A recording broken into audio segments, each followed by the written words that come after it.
Thank you, worship team. All right, so Sydney and I were not here for Christmas, but I am very much still in the Christmas spirit. I love everything we got going on up here, and I thought it would be great if I opened with a little Christmas jingle. How many of you are familiar with the song, Let It Snow? Okay, a lot of you don't know Let It Snow. That's pretty ridiculous in my opinion. But if you do, I think you'll catch the tune. But the lyrics have changed. I came across this on Facebook and I couldn't resist myself. So listen to this. I think you'll enjoy it. Oh, the sermon was simply frightful, and the choir is tired and spiteful. Our hunger is starting to show. Let us go, let us go, let us go. Well, he doesn't show signs of stopping, and our eyelids are slowly dropping. Why do you torture us so? Let us go, let us go, let us go. When we finally get dismissed, how we love to go out in the snow. Where's that? But Pastor has 6 more points. When that will be, we don't know. Well, the sermon is dragging longer, and the pastor is preaching stronger. But by now we're not listening, so let us go, let us go, let us go.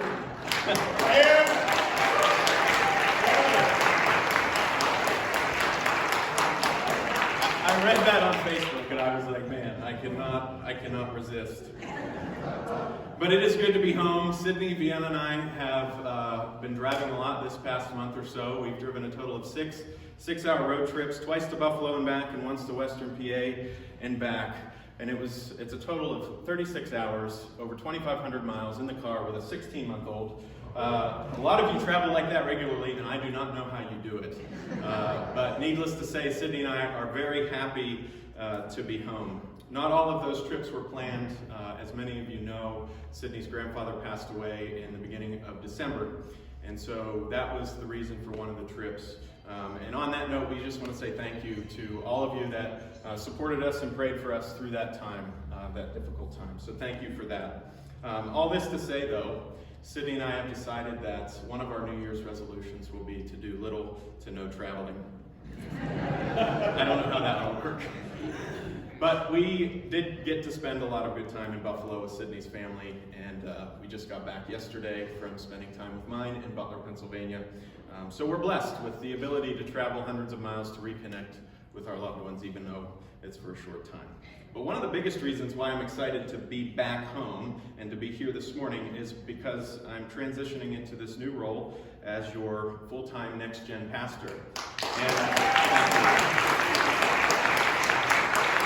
So as we close out 2019 and we enter into a new year, I thought this was a great opportunity for us to come together and talk about what God's vision is for us in 2020. Hence the sermon title, 2020 Vision, which is obviously a bit of a play on words.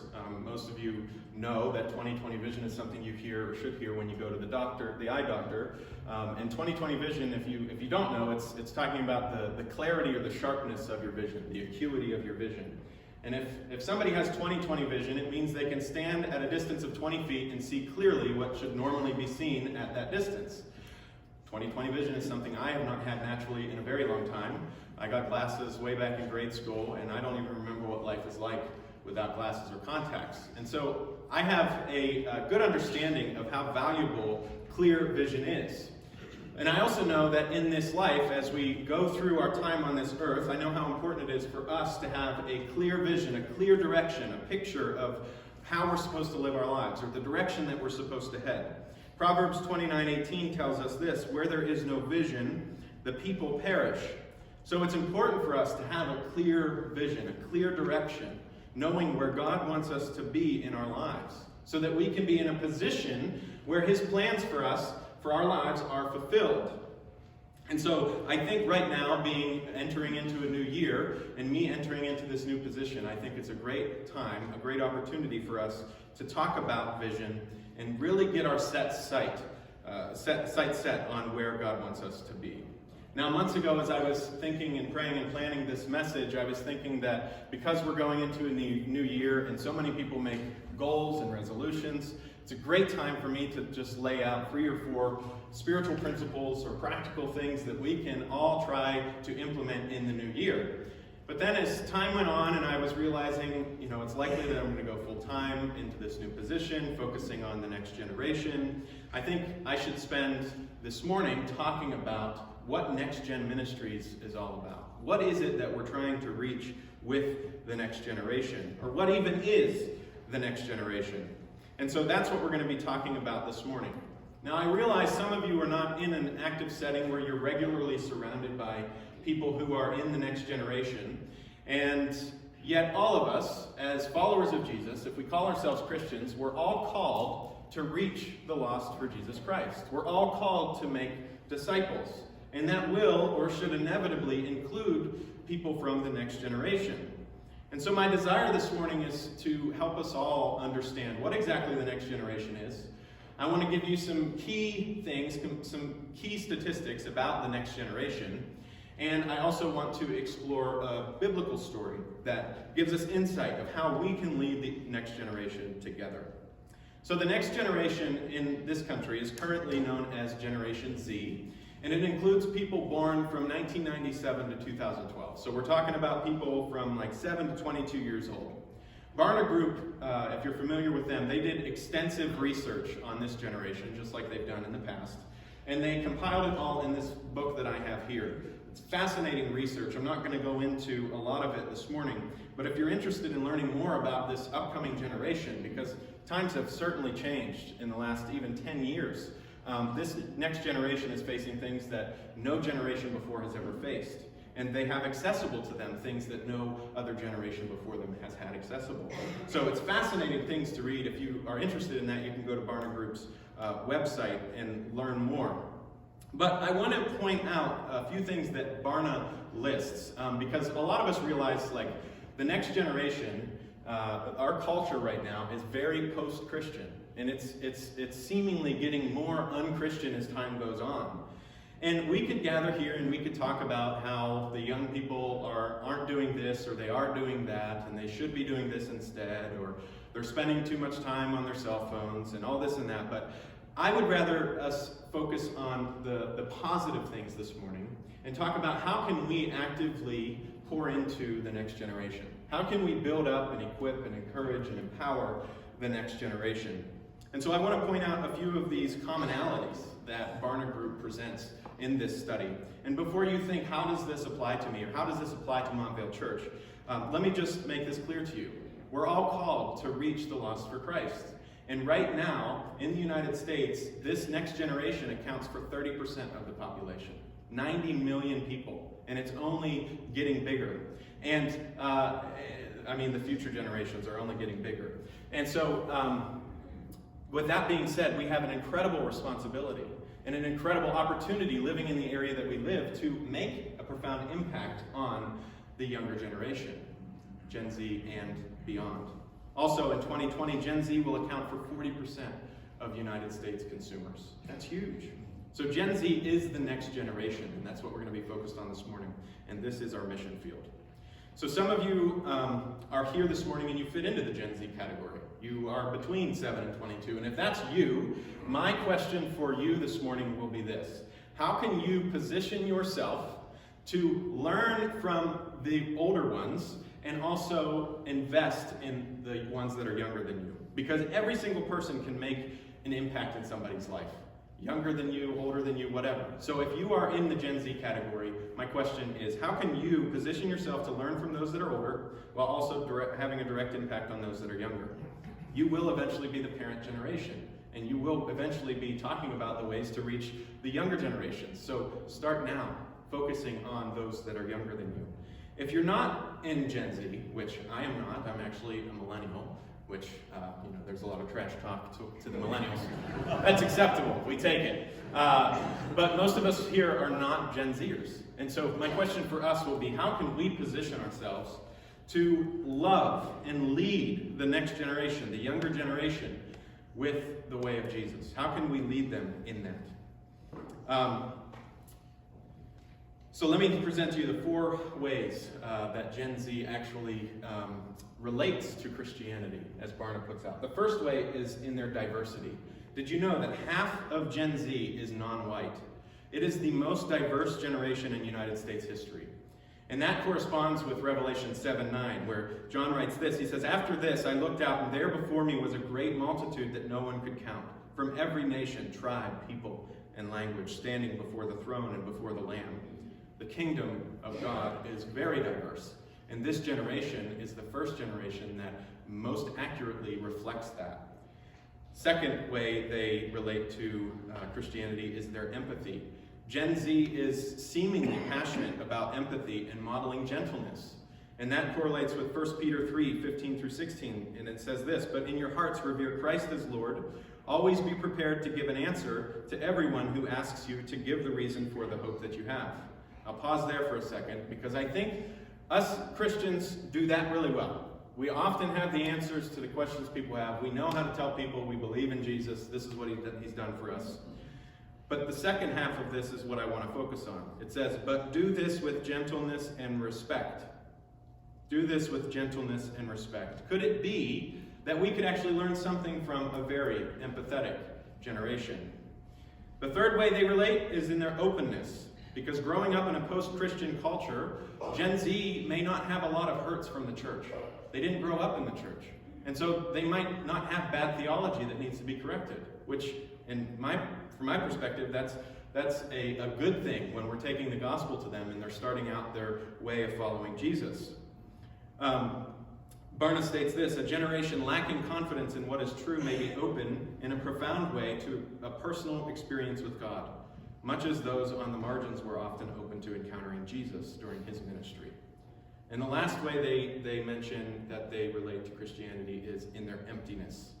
The reality is most of Gen Z believes in something called moralistic therapeutic deism, which essentially is the belief that God is somewhere out there. He or she cares about what goes on this planet, but all we have to do is make good decisions. We just have to be good people. If we do good deeds, we get to go to heaven. But that does not save people from the intrinsic sin that we're born with, the sin nature that we're born with. It is empty. And the void deeply felt within people is still there. And so Barna says that this belief that this generation embraces is actually a welcome mat laid out for the people of God, the followers of Jesus, to bring the real message of hope, to bring the only one who can fill the emptiness. And I believe that to be true. But just like every other generation that's gone before, each person is born into this world spiritually dead, with a sinful nature, disconnected from the God who created them fearfully and wonderfully, to become beautiful reflections of his image, of his character, to become pieces that are necessary in his story. It's a beautiful invitation into God's story. And so as people who are in that story, as followers of Jesus who have been given new life, our responsibility is to actively share that message, the message of hope, with those people. They've never heard the fact that there is a God who created them, fearfully and wonderfully made them, with a purpose, with intentionality. It's an intimate thing, and they are invited into it. So we have to share that story. And for those in the next generation that are already following Jesus, we must do what it takes to set them up into a good position to take the baton and lead, because we are being replaced. Our lives are not infinite on this earth. We will pass away and somebody else will take the lead. And so we have to set up the believers that come after us in a position to take the baton and lead. But how can we effectively do this? So let's turn to Deuteronomy chapter 31. We're going to be in the first few verses there. And we're going to break down 3 key actions that Moses demonstrates to us that we can utilize to help us lead the next generation. So let me just give a quick recap if you're not familiar with this story. Up to this point, this is a story about the Israelites, God's chosen people. And they have been enslaved in Egypt for a number of years under the reign of Pharaoh. And so God had a plan to get his people free. And his plan was to use this man named Moses. So Moses was born, and at the time Moses was born, the Israelites were growing in number, so much so that the Pharaoh, the ruler of Egypt, was intimidated. He was like, they're gonna grow too much and take over. And so in his intimidation, he said, I'm going to fix this. I'm going to have every male child killed. And so that was his plan. And Moses' mother learned of this. And to avoid it, she went down to the riverside. She took baby Moses, she wrapped him up, she put him in a basket, and laid him in the weeds next to the river. Now, a short time after this, a daughter of who but Pharaoh comes along, finds baby Moses, and takes him home with her. And she says, I'm going to raise him. His name, Moses, actually means drawn out of the water. So Moses grows up in Egypt, and he eventually meets God, who appears to him as a burning bush. And God speaks to Moses and says, Moses, my plan is this. I want to bring my people out of Egypt. And guess what? I want to use you. And when Moses hears this, Moses is trembling and he's fearful and he's like, I cannot live up to this. And so Moses eventually goes along with it, and with the help of his brother Aaron, they go forth in the calling that God has placed on Moses. As the story progresses, God does miraculous things through Moses and Aaron. He inflicts Pharaoh and his people with 10 different plagues. He parts the Red Sea so that the Israelites can cross over on dry land when they're running away from the Pharaoh's army. He led people to safety and miraculously feeds them and gives them water while they're wandering in the wilderness. And yet the Israelites proved to be difficult. Time and time again, the Israelites were complaining. They were losing faith in the God who was providing for them. And so Moses certainly had his hands full with this group, but he never lost his faithfulness to God. And he continued leading the Israelites to the promised land that God was speaking of. And so now we get to Deuteronomy chapter 31. And this is where Moses is passing the leadership on to the next generation, Joshua. And so we're going to look at 3 key actions that Moses demonstrates. The first one is this: embrace. Let's look at verses 1 and 2. It says this: Then Moses went out and spoke these words to all Israel. I am now 120 years old, and I am no longer able to lead you. The Lord has said to me, you shall not cross the Jordan. So at first glance, we would think, okay, Moses is saying he's 120 years old. I'm old as dirt. Basically, I can't lead you anymore. But that's actually not the reason why Moses is saying he cannot lead them into the promised land. What he actually says is, you shall not cross the Jordan River, which is actually the river that was separating them from the land God was leading them to. But why would Moses say, the Lord has said to me, you shall not cross the Jordan? Why would God disallow Moses, who he's called forth to lead the Israelites there? Why would God disallow Moses from entering the promised land? Well, to understand that, we would have to look at Numbers chapter 20. You don't have to turn there, but let me just explain what happened. So in Numbers chapter 20, the Israelites are complaining of thirst. They're like, we're so thirsty, our mouths are dry, we haven't drank in days, whatever. And Moses, speaks to God. God hears the Israelites cry, and God says to Moses, Moses, you and Aaron, take your staff, go up on the hill, and I want you to speak to this rock. And out of the rock, there's going to be flowing water, and it's going to quench the thirst of the people. Moses goes up on the hill with Aaron. Moses takes his staff, and out of his anger towards the people's complaining, Moses, instead of speaking to the rock, takes his staff and smacks the rock. He smacks it actually twice. Water still flows out of the rock to quench the thirst of the people. But the reality is Moses disobeyed what God had requested. In fact, Moses actually said to the people that he was going to be the one to bring the water out of the rock. He wasn't even giving the credit to God. So in 2 ways, Moses was misrepresenting God. He was disobedient to the call that God had given him. So if you want to read more on that, I'm not going to delve into this too much, but if you want to look into that, you can read Numbers chapter 20, and 1 Corinthians 10 actually mentions it as well. But let's jump back to Deuteronomy 31, these first 2 verses. What can we take away here? Well, for Moses, 1, I would say Moses embraced the fact that God's story was bigger than his life. He embraced the fact that the mission God was on to bring his people to this promised land was bigger than Moses' life. And he accepted that in humility. Because this whole time, God had been calling Moses, from the time of the burning bush and on, God was telling Moses to keep leading the people, and eventually they'll make it to this promised land. And now Moses isn't even going to get to experience it. He's not even going to get to go there. And he embraced the fact that that journey was going to outlive him. Number two, he embraced God's correction and the fact that he would not experience the land. So in his humility as well, Moses understood that he disobeyed God, and he understood the consequences that came from that. And so for us, I have two questions. Number one, are we embracing that the next generation will replace us? Like Moses, are we understanding our replaceability? That the mission that God is on, the big picture is much bigger than our lives. There will be people that replace us. Do we accept that in humility? And number two, are we embracing our own mistakes and failures? Like Moses, embracing the things that we've done wrong, how we've gone wrong in life, the consequences that we've taken in from those wrongdoings. And do we share those, humbly share those with people that are younger than us, to model to them, this is where I've gone wrong, and this is what I've learned.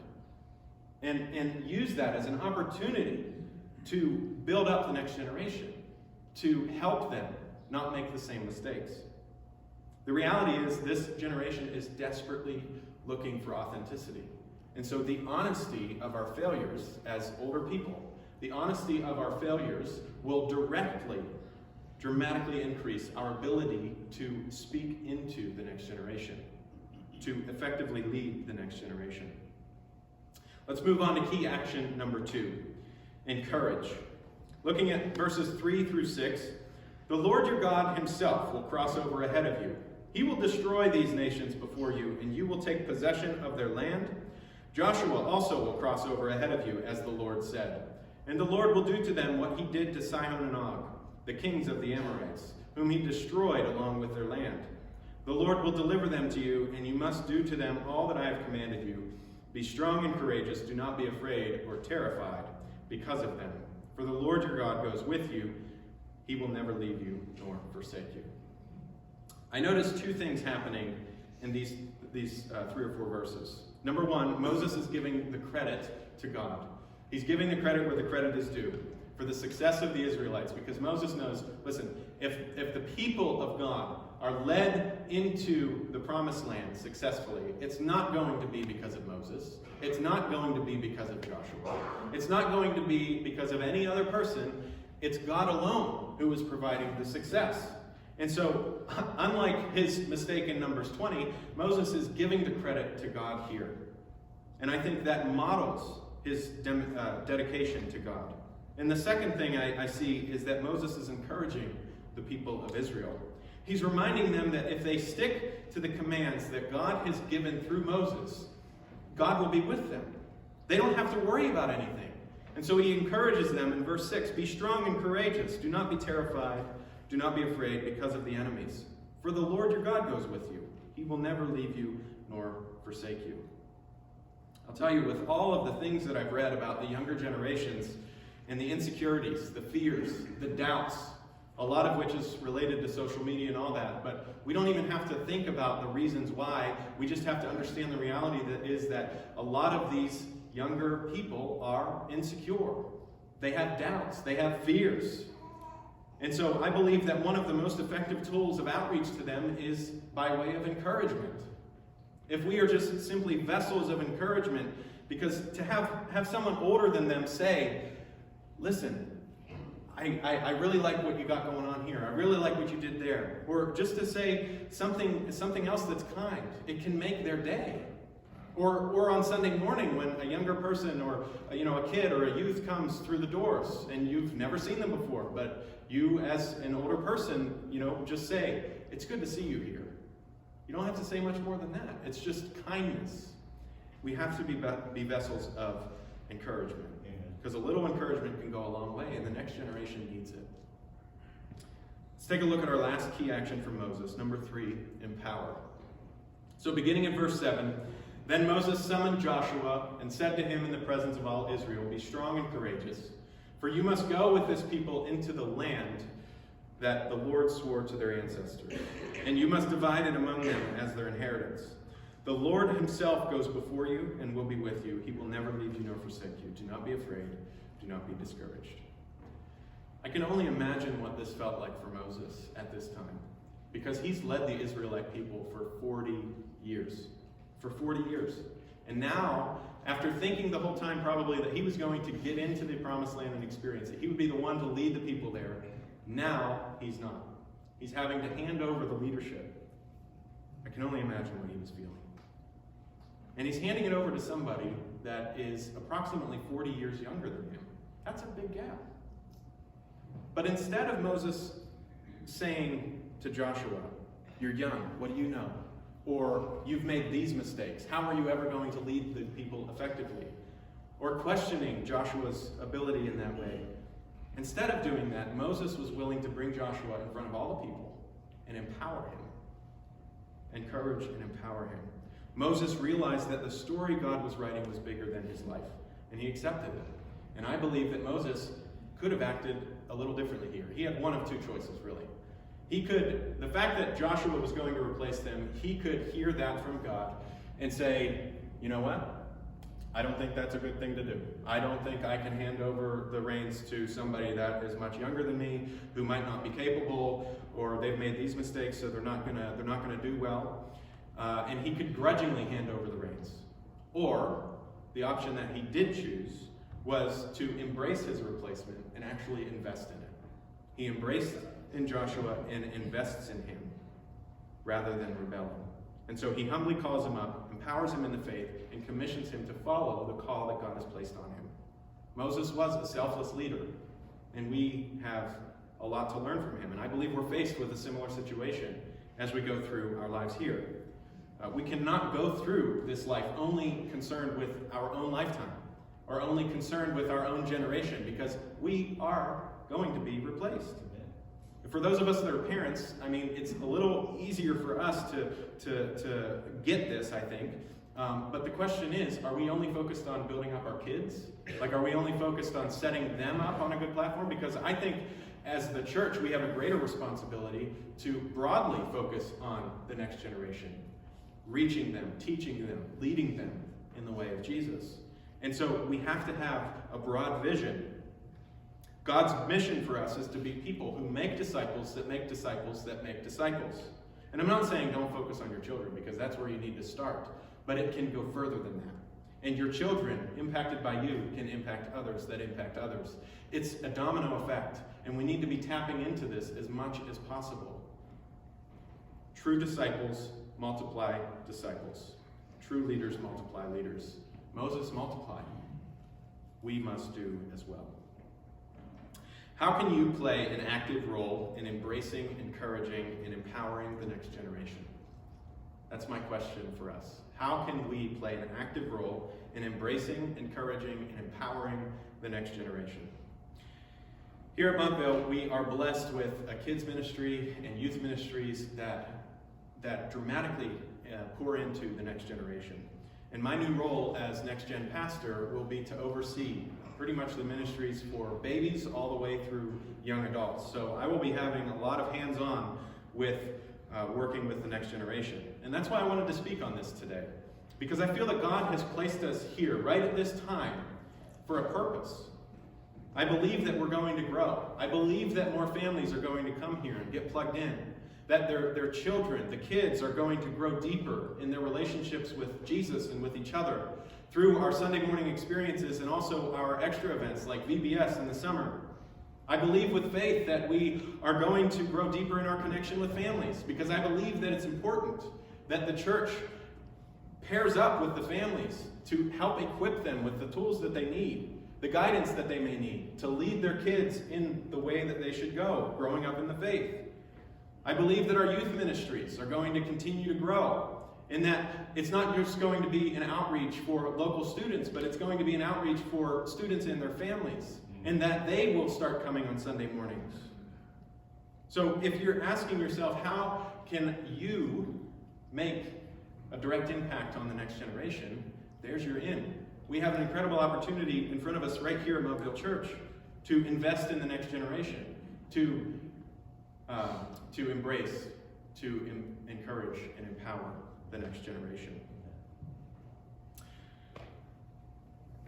That's a great place for us to begin. If we're just willing to say, listen, I'm willing to spend this amount of time each month or each week or whatever the case is, investing in the next generation. I want to help out with the kids ministry or the youth ministry. Or there's another great opportunity, serving through our local missionaries, Ernie and Judy Scalabro, who Ernie coordinates the Bible clubs that take place in our public school system. I mean, can we just sit for a moment and realize that that's incredible that we're able to do that today in 2019, almost 2020? Like, we're able to go into the public school systems and still talk about Jesus. That's an opportunity that who knows if we'll have it forever. We need to be jumping on those things to reach the next generation. All I'm saying is this: leading the next generation needs to be a big part of our vision, not just as a church, but as us as individuals. Like, we have to have the next generation in mind, because this life is not just about us. It's not about our lifetime. The story will continue, but how can we help the ones that are to come? How can we help set them up in a good position to take the baton and press on? I'll close with this quote from J. Oswald Sanders. He says this: "Leadership training cannot be done on a mass scale. It requires patient, careful instruction and prayerful personal guidance over a considerable time. Disciples are not manufactured wholesale. They are produced one by one, because someone has taken the pains to discipline, to instruct and enlighten, to nurture and train one that is younger." It's not done on a mass scale. So while the programs that we have going on here on Sunday mornings and on Wednesday nights, Thursday nights, those are great. It's a great atmosphere for kids to come into and see community and learn about Jesus and hear Bible verses and learn those. But the disciple making, the true leading and multiplying, happens one-on-one. And it's when somebody that is older takes somebody that is younger, brings them under their wing, and says, I want to help you. I want to pour into you. You know, I've talked to quite a number of people, because I never imagined going into youth ministry. I never thought that God would even call me into it, but now we've been here for just over 2 years, and I'm like, wow, this was definitely God's plan, because it feels right. But I've talked to countless people, some students at NIAC that are going into youth ministry, and I just wanted to hear what their experience was in youth group. I had an incredible experience in youth group, even though I still, after 10th grade, I kind of dropped out and stopped going. I wandered for a few years, but my first few years in youth group was incredible. And I don't know if I would be where I am today if I didn't have what I had then, with the older people pouring into me. And everybody I talk to shares a similar experience. Some never had anybody older than them pour into them. And they said, you know what? If somebody that was older just came and invested time in me, whether it was taking me out to lunch once a year or having me over for dinner, if somebody had done that, I would be further than I am today. That would have made a huge impact on me. And that's the reality. If we just take some time and say, you know what? I want to invest. I want to actively invest in the people that are younger. I think it's crucial for us to embrace that. So we got to embrace the next generation, embrace our replacement. We have to encourage them in the way of Jesus, and we have to empower them. We have to be willing to say, you've learned from me, you've learned lessons from me, now you can go, run the race, because you're a leader. Leaders multiply leaders. I'm going to close us with a prayer, and the worship team is going to come forward and close us in a new song. It's called New Wine. We don't have to stand for the song unless you feel led to. It's a new song. Some of you may know it. But this song has been kind of an anthem for Sydney and I over the last few months. And it talks about new wine and how wine is made. It's the crushing of grapes, and it brings forth new wine. And so in the same way, when we live this life, we go through pressing times. We go through crushing times. But it always is with a purpose. God wants to bring new things out of us. After all, he is the God of new things. And so as we head into a new year, I kind of just want this to be our anthem. And the reality is, for some of us, investing in the next generation might be a new thing. But God desires to bring new things out of his people. He is the God of new things. We are new creation people. And so read the lyrics if you're not familiar with the song. Sing along if you feel led to. But just let this soak in. I love the chorus. Make me a vessel. Make me an offering. Make me whatever you want me to be. So I want that to be our prayer. Whatever God wants us to be, however he wants to use us in this life, let it be so. Let's pray. Father, an incredible opportunity to be here this morning, gathered together. And not just us in this local church, but all around the world, God, people gathering to worship you, to learn from you. And God, I thank you for every single person that's here this morning. I pray that they wouldn't leave this place without feeling your presence, without feeling your love for them. God, I pray as we set our sights on 2020 and look at this small portion of the vision that you have for us to reach and lead the next generation, God, I pray that you would just equip us with all the things that we need to be able to accomplish it. God, I pray for the filling of your Spirit just to guide us, direct us in the ways that we should go. Lead us to the people that you want us to embrace, encourage, and empower. Because I believe every single person in this room this morning can have an impact, profound impact, in somebody else's life that is younger than them. So God, would you just call us to that? Would you make it clear in our minds? Help us get there by your power and strength alone. In Jesus' name.